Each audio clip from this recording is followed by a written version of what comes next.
दर्शकों स्वागत है आपका विदिशा एमटी न्यूज में। मैं हूं कृष्णकांत सिंघारिया। अब देखते हैं दिन भर की खास खबर। अघोषित बिजली कटौती के विरोध में कांग्रेसी कार्यकर्ताओं ने विद्युत विभाग के डीई को सौंपा ज्ञापन और जलती मोमबत्ती देकर जताया विरोध।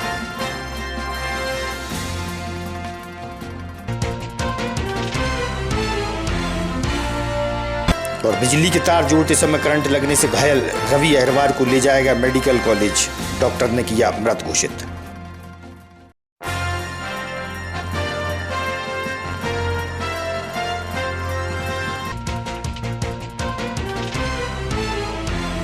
और अधिग्रहित जमीन की मिली मुआवजा राशि 15 लाख रुपए, छोटे बेटे ने ली कब्जे में, पीड़ित पिता न्याय मांगने पहुंचा प्रशासन के पास।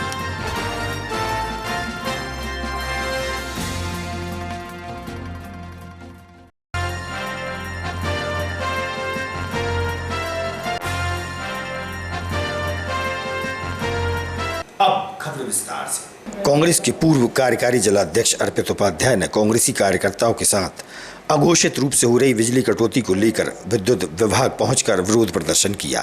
साथ ही विद्युत विभाग के अधिकारी को विद्युत कटौती के विरोध में जलती हुई मोमबत्तियां भी भेंट की। वहीं मेंटेनेंस के नाम विद्युत कटौती का विरोध किया गया और वहीं डीई अरविंद वर्मा से भी हुई चर्चा।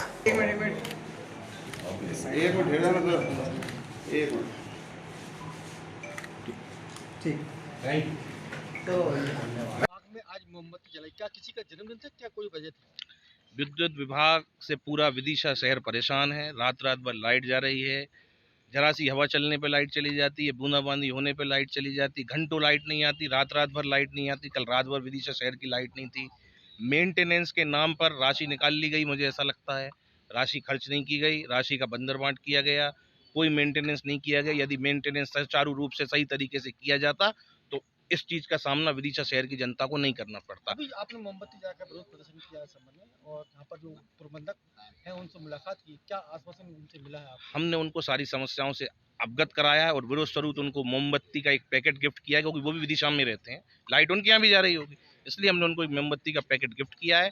और हमारी उनसे मांग है कि शीघ्र अतिशीघ्र जो मेंटेनेंस नहीं हुआ, मुझे ऐसा लगता है उस मेंटेनेंस को कराया जाए, क्योंकि अभी बारिश लंबे समय है और उसका निराकरण। ये मेंटेनेंस जो होता है, मेंटेनेंस जो विजुअल हम लोगों को जो खराबी दिखती है, हम मेंटेनेंस उस चीज़ के करते हैं। बिजली लाइन में कई सारे उपकरण लगे होते हैं, हर पोल पे 3-3 इंसुलेटर लगे रहते हैं जो सही स्थिति में होते हैं। बिजली चमकती है, आंधी तूफान आता है, उसमें जब वो खराब होते हैं तो उसके कारण भी कई बार लाइन फॉल्ट होती है, जो कि मेंटेनेंस के दौरान पे खराब नहीं रहते हैं, वो फॉल्ट के दौरान खराब होते हैं। बिजली चमकने पे जो हमारी आकाश की बिजली गिरती है उससे बहुत सारे उपकरण खराब हो जाते हैं, उसके कारण लाइन फॉल्ट होती है। इसका मतलब ये तो नहीं कि उसका मेंटेनेंस नहीं हुआ है, मेंटेनेंस हम करते हैं, जो चीज़ खराब होती है उसका मेंटेनेंस किया जाता है, लेकिन जो फॉल्ट के दौरान जो चीज़ खराब हो गई है वो तो उसके कारण तो बिजली बंद होगी। विगत वर्षों की अपेक्षाकृत इस रेनी सीजन में सबसे ज्यादा लाइट कटौती हो रही है, कभी फॉल्ट हो जाते हैं, 33 के भी बंद हो जाती है, वजह क्या है एक्चुअली? देखिए, बिजली बंद होना पिछले सीजन से अगर कंपैरिजन करेंगे तो आपको कुछ ज़्यादा नहीं मिलेगा। बारिश का जो शुरुआती दौर होता है उसमें बिजली की समस्याएं ज़्यादा रहती हैं, क्योंकि बहुत सारे ऐसे लूज पॉइंट रहते हैं जो हम लोगों को आंखों से दिखाई नहीं देते हैं। तो पहली दूसरी जो मतलब शुरुआत की जो बारिश होती है उसमें वो फॉल्ट बनाते हैं। बारिश का टाइम जैसे ही गुजरता जाता है तो फॉल्ट भी कम होते जाते हैं। अभी हम लोग बिल्कुल शुरुआती दौर पर बैठे हुए हैं, इसलिए हमको ऐसा लग रहा है कि फॉल्ट ज़्यादा हो रहे हैं, लाइन ज़्यादा बंद हो रही है, क्योंकि बहुत सारे लूज पॉइंट ऐसे हैं जो विजुअली नहीं रहते हैं, दिखते नहीं है। सॉल्यूशन क्या है?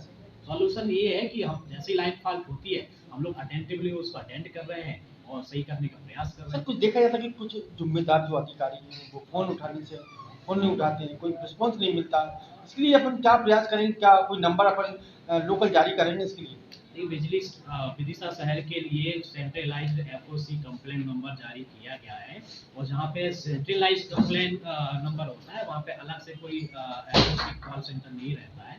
बाकी अधिकारियों का ये है कि जो जब बिजली जाती है तो अधिकारी के पास मात्र 1 या 2 या 10 फोन नहीं आते हैं, अधिकारी के पास कंटिन्यू रेगुलर फोन बजता है, और अगर रेगुलर फोन अटेंड करते रहेंगे तो काम करने में बड़ी असुविधा उत्पन्न होती है। रेगुलर जो फोन आते हैं तो रेगुलर वो भी तो सर बिजली का बिल भरते हैं सर, वो भी तो आपकी नहीं थी, उस समय तो आप बिजली का बिल काट देते ना, 1 महीने अगर 2 महीने लेट होते हैं सर। आप जिम्मेदारी से क्यों बच रहे हैं सर इस पर? नहीं, जिम्मेदारी से नहीं, अधिकारी को और फोन सभी उठाते हैं, ऐसा नहीं है कि फोन नहीं उठाते हैं। फोन उठाने की ऐसी कोई समस्या नहीं है, मेरे पास भी फोन आते हैं। नहीं, मैं पहले बोल चुका हूँ आप अच्छा अधिकारी हैं, पहले बोल चुका हूँ आप अच्छा अधिकारी हैं। इसके अलावा और भी आपके जो नीचे कर्मचारी काम कर रहे हैं, जिन अधिकारियों का आपने फोन ना उठाने की शिकायत की है, उसके बारे में जानकारी लूंगा और उनको समझाई दूंगा कि लोगों की अगर इस प्रकार की कोई समस्याएं हैं तो इसकी तरफ विशेष ध्यान सर, दें। आज कांग्रेसियों ने एक ज्ञापन सौंपा है, विरोध स्वरूप आपको मोमबत्तियां सौंपी, आप इसको किस स्वरूप में लेंगे? ये इस ज्ञापन के बारे में मुझे पहले से कोई सूचना थी नहीं। जब वो आए तो उसके बारे में मुझे पता लगा कि इस क्षेत्र में ऐसी समस्याएं मेरे संज्ञान में आई है। मैं उसको संज्ञान में लेकर उसकी जांच करता हूँ, कहाँ क्या कमियां रह रही है कार्य में, उसमें सुधार करने की कोशिश करूँगा। मोहनगिरी निवासी 27 वर्षीय रवि अहरवार, जो कि शादीशुदा था, रात में बिजली के तार जोड़ते समय करंट लगने से घायल होने पर मेडिकल कॉलेज में भर्ती कराया गया, जहां डॉक्टर ने उसे मृत घोषित कर दिया। परिजनों ने बताया। बाबूलाल अहरवार, तो कहाँ रहते हैं आप? मोहनगिरी। आज जो घटना घटित हुई है कौन है और किस तरीके से हुई है? मेरा भांजा है और रवि नाम है और पिताजी का नाम छोटे लाल है। उम्र कितनी है? उम्र इसकी है 26-27 साल। शादी हो गई थी उनकी? हाँ, शादी हो गई थी, कितने इसके बच्चे? 2 बच्चे हैं। कितनी उम्र होगी बच्चों की? बच्चों की एक 2 साल का बच्चा है और एक 3 साल का है। क्या कैसे करंट लगा उनको, किस तरीके से? करंट तार टूटा हुआ पड़ा था तो वो जोड़ दिया था उस तार को, तो तार उसके हाथ में आ गया है, तो हाथ में चेटा रहा और वो चिल्ला भी नहीं पाया कि घर वालों ने सुनी हो। कितने बजे की घटना है, कब की? 9 और 10 के बीच की है, कब? लगभग रात की। हाँ। तो वो भैया का नाम क्या बताया आपने जो खत्म हुआ? रवि अहरवार। क्या काम करते थे वो? वो वेल्डर था। वेल्डर। सिंधी कॉलोनी में एक बंदर को करंट लगने से वह अचेत अवस्था में आने पर उसे पशु स्वास्थ्य विभाग ले जाया गया। वन विभाग को भी सूचना दी गई, लेकिन 2 घंटे तक पशु चिकित्सक नहीं आया। इंतजार करते रहे और बंदर की तड़पने से मौत हो गई।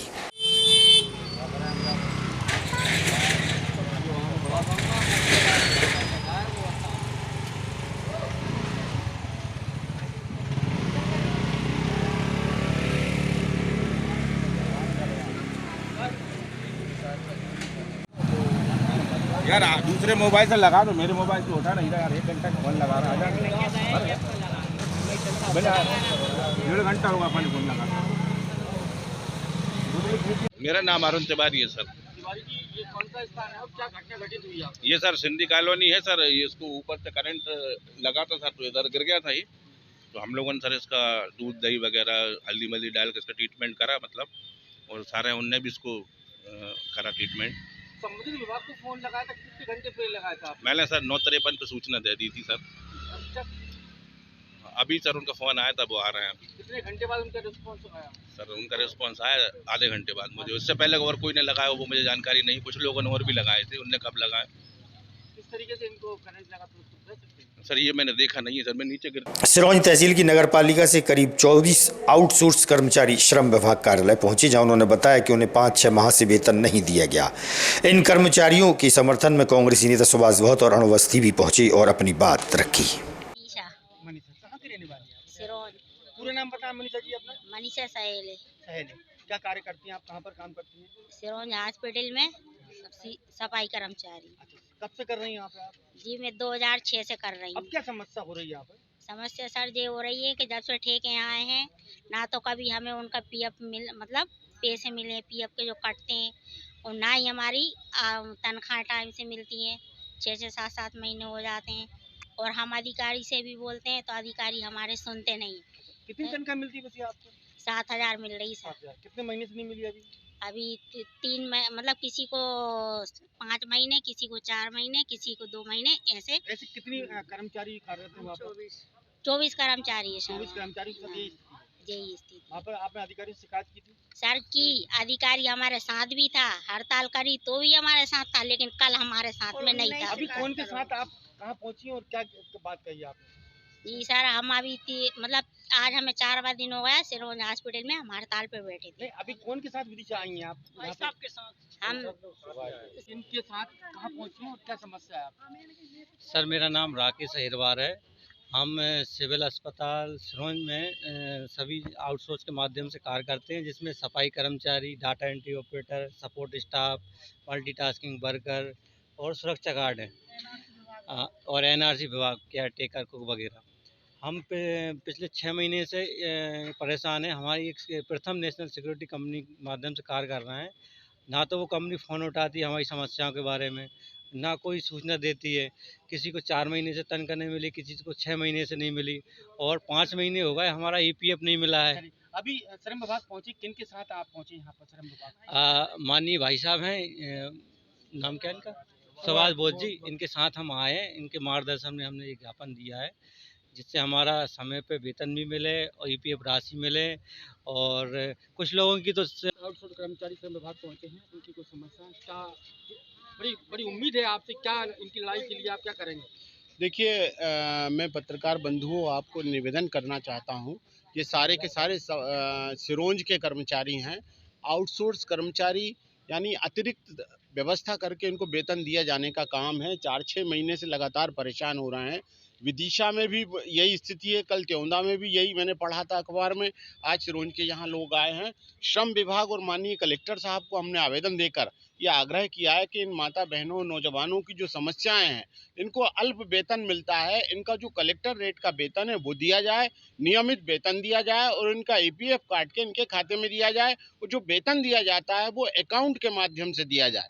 इनके पास कोई रिकॉर्ड नहीं है कि ये कर्मचारी हैं। कभी कहीं कोर्ट, आपका क्या प्रयास रहेगा? देखिए, मैं आज इन सब कर्मचारियों के आपको माध्यम से ये कहना चाहता हूँ, ये प्रयास रहेगा कि अगर इन्हें न्याय नहीं मिला तो मैं हाईकोर्ट तक इनके लिए जाएंगे, माननीय न्यायालय तक जाएंगे, और धरना प्रदर्शन करने के लिए सिरोंज जाकर भी मुझे अगर सामाजिक न्याय विभाग द्वारा पेंशन हितग्राहियों को शासन के निर्देश अनुसार ई-केवाईसी अनिवार्य की गई है। सामाजिक न्याय विभाग की नेहा सिंह ने बताया कि अभी तक 76% ई-केवाईसी हुई है, 2174 हितग्राही शेष रह गए हैं। पेंशनधारियों से शीघ्र ई-केवाईसी कराने की अपील की गई है।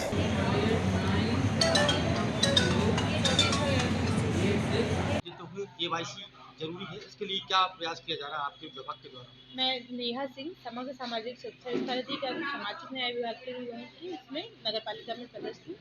अभी शासन के निर्देशानुसार समस्त पेंशन हितग्राहियों की केवाईसी की जानी है, जिसके लिए हमारे वार्ड प्रभारी एवं आंगनबाड़ी कार्यकर्ताओं के द्वारा हितग्राहियों को सूचित किया जा रहा है। इसके अलावा मुनादी वगैरह भी हमने करवाई है, जिससे अधिक से अधिक लोग पेंशन हितग्राही केवाईसी करवा सकें। किंतु अभी तक 76% ही केवाईसी हुई है। आज की स्थिति में 2174 पेंशन हितग्राही ऐसे हैं जिन्होंने केवाईसी नहीं करवाई है। इन सभी हितग्राहियों से विनम्र अपील है कि वे शीघ्रतः केवाईसी करवा लें, अन्यथा इनकी पेंशन बंद हो जाएगी। कागपुर से एक वृद्ध जनसुनवाई के दौरान आया, जहां उसने बताया कि उसकी जमीन अधिग्रहित की गई थी, जिससे रोड निकला था। भूमि अधिग्रहण की 15 लाख रुपए राशि मिली थी सरकार द्वारा। उसके छोटे बेटे ने जालसाजी कर रुपए निकाल लिए। पीड़ित पिता न्याय मांगने जिला प्रशासन के अधिकारियों के पास पहुंचा और अपनी वेदना सुनाई। परेशान कर रहा है, जमीन की पूरी सर पर लगाए। कौन लेगा? कमलेश बाग बच्चा। कमलेश कौन है तुम्हारा? बच्चा है। बच्चा है। कितने पैसे ले गया? 15 लाख। काय के मिले थे आपको? रोड के मिले थे। कब ले गया? जाने के मैं बीमार पड़ा। अच्छा, बीमार पड़े थे। कितने बच्चे हैं आपके? 4 बच्चे हैं। मुन्ना लाल मालवी। कहाँ रहते हो? कागपुर। ये कौन है आपके? पिताजी है। कितनी उम्र होगी इनकी? इनकी 90-95। क्या हुआ इनकी जहाँ पे लेके आया? काय के लिए आए जी? अब इनकी एफडी है हटी पिताजी की। हमने पिताजी से पूछी क्या करो, कल जमीन गई अपनी रोड में, जमीन के बदले में जमीन नहीं ले लूँगा। तो हमने ध्यान नहीं दिया। अच्छा बेटे रहे जी, तमचाक बने रहे के पैसा आएंगे अपन कर लेंगे। इनका कौन सा बच्चा है जो पैसे ले गया? छोटे वाला। क्या नाम है उसका? कमलेश। कितना पैसे ले गया? कोठी 4 से बड़ी संख्या में ग्रामीण जन जिला मुख्यालय पहुंचे, जहां उन्होंने बताया कि गांव में मूलभूत सुविधाएं नहीं हैं। ज्ञापन सौंपकर सड़क, बिजली और पानी की मांग की है। जमुनाबाई कहाँ रहती हैं? कोटी 4 कला। काय की है यहाँ पे? हम देख लिए आए कि नाली की व्यवस्था करवाओ, पानी की, कूड़ा की, और क्या कहते हैं जमीन भी नहीं है और रहने का मकान भी नहीं है। आप इतनी कीचड़ हो रही है हमारे मोहल्ला में। एरवार। हाँ, हमारे गांव पे परिवार है, 40 घर की बस्ती है। हाँ, पहले से वहाँ पे सरपंच सचिव की चर्चा नहीं हुई आपकी? सब कुछ हुए, आप सुनते ही नहीं है। सुनेंगे बनेंगे जब ठाड़े होंगे, जब बताएंगे, और इसके लिए फिर कोई चीज नहीं देखा लौट के। अभी यहाँ जनसुनवाई में क्या कोई ज्ञापन दिया, कोई बात हुई आपसे? कोई नहीं भाई, कोई बात नहीं। लक्ष्मी लक्ष्मी जी पूरा नाम बताया? लक्ष्मी मालवी, कहाँ की रहने वाली हैं आप? ओडी 4 की। कौन सी तहसील में आती है? विदिशा। क्या समस्या है वहाँ पे? हमको जो समस्या है, दूसरे घर में रह रहे हैं, हम 20 सालों से रह रहे हैं, ना सरपंच सुन रहा है, ना गांव के कोई सुन रहा है। जगह खाली पड़ी है, तब भी जगह नहीं दे रहा है। क्यों, क्या काय के लिए जगह चाहिए आपको? घर के लिए, रहने के लिए। तो आपको मकान नहीं है? नहीं है, पटेलों घर में रह रहे हैं। क्या चाहिए आपको? हाँ, तो कितने सालों से रह रही हैं? 20 साल हो गए हम। कितने परिवार वहाँ पे जो तरीके से रह रहे हैं वहाँ पे? वहाँ 4-5 हैं। 4-5। हाँ, हमरे गाँव मतलब हमरे पास जगह नहीं है ना, ऐसे 4-5 जने हैं, उसके लिए उनके लिए भी नहीं है। कांग्रेस नेता व कृषि उपज मंडी में हम्माल यूनियन के अध्यक्ष रहे माधो सिंह अहिरवार ने अन्य समाज बंधुओं के साथ प्रशासन को ज्ञापन सौंपकर रविदास मंदिर मुक्त कराने की मांग की है। मंदिर पर मालमपाल का कब्जा होने की बात कही, वहीं से दूसरा रास्ता भी निकालने की मांग की है। माधो सिंह और मालमपाल के बीच विवाद काफी समय से चल रहा है, पहले भी वह ज्ञापन दे चुके हैं। आज किस संबंध में आप लोग यहाँ पर आए हैं? रविदास जी के विषय में पूर्व में 2 बार ज्ञापन दे चुके हैं। नहीं, रविदास जी के बारे में क्या है? रविदास जी का पूरा मामला बताएं। रविदास जी का है, संत शिरोमणि दास जी का हमने चंदे से इकट्ठा करके रविदास मंदिर बनवाया था। कहाँ बनवाया था आपने? कृषि उपज मंडी समिति की जगह में। कहाँ पर? वार्ड क्रमांक 20 के बगल में ही है। अच्छा, ये कहाँ पर वार्ड क्रमांक 20? ये है पुरानी गल्ला मंडी के पीछे। अच्छा, फिर क्या हुआ उस पर? तो वहाँ पर मालमपाल द्वारा वहाँ पर कब्जा कर रखा है, और हम दलित अहिरवार समाज संघ की स्त्री पुरुष महिला किस तरीके से उन्होंने कब्जा किया है? तो पूरा मतलब क्या किस तरीके से उन्होंने कब्जा कर लिया? क्या उन्होंने कोई और स्थापना कर ली? हाँ, उन्होंने भोलेनाथ की माँ भगवती की रविदास मंदिर को ढांक दिया था। भोलेनाथ माँ भगवती की स्थापना, यानी कोई कृषि उपज मंडी की करोड़ों की संपत्ति वो वहाँ पर कब्जा करके वहाँ से अहिरवार समाज को वांछित करना। ये मालम सिंह पाल वगैरह ये कौन है? 307 302 के मुकदमे कायम हैं। उनके बच्चे बीजेपी के हैं, तो जो बीजेपी के नेता लोग हैं वो जांच को प्रभावित कर देते। अभी एडिशनल एसपी से मिले हैं, मुलाकात की आपने, क्या कहना है उनका? उनका आश्वासन दिया है कि ठीक है, हम इसकी जांच करा रहे हैं। और हमारी ये मांग दलित अहिरवार समाज संघ की स्त्री पुरुष महिला द्वारा मीडिया के माध्यम से हम शासन प्रशासन को चेतावनी देना चाहते हैं कि शीघ्र ही रविदास मंदिर के सामने से दीवार की बाउंड्री उठाई जाए, अन्यथा उग्र आंदोलन का सामना करने के लिए तैयार रहें, जिसकी परिणाम स्वरूप शासन प्रशासन एवं मध्य प्रदेश की राज्य सरकार। वृद्ध और अस्वस्थ चाचा की पेंशन बहाली की मांग को लेकर भतीजे शिवम द्वारा नीमताल गांधी चौक पर आमरण अनशन किया गया। रात्रि में तहसीलदार धरना स्थल पर पहुंचे और आश्वासन के बाद अनशन तोड़वाया।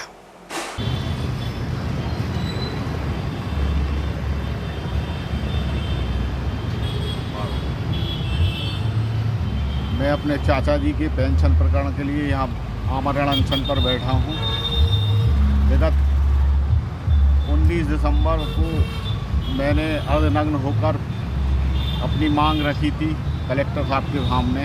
तब मुझे आश्वासन दिया गया था कि 1-1.5 महीने के अंदर अंदर आपकी समस्या का समाधान हो जाएगा। मैंने 30 जनवरी को भी मौन व्रत रखकर प्रशासन को जगाने का प्रयास किया था, मगर अब 6 महीने से अधिक समय गुजर जाने के बाद भी उनकी पेंशन का निराकरण नहीं हुआ है। वो चूँकि अस्वस्थ हैं, चलने फिरने में असमर्थ हैं, और अब उनकी ऐसी स्थिति नहीं है कि वो ऑफिसों के चक्कर लगा सकें। अतः मैंने गांधी जी के अंतिम अस्त्र आमरण अनशन का प्रयोग किया है, और मैं प्रशासन इस सोए हुए प्रशासन को जगाना चाह रहा हूँ। मेरी कोशिश है कि प्रशासन जाग जाए, मानवता के नाते, दया के नाते। एक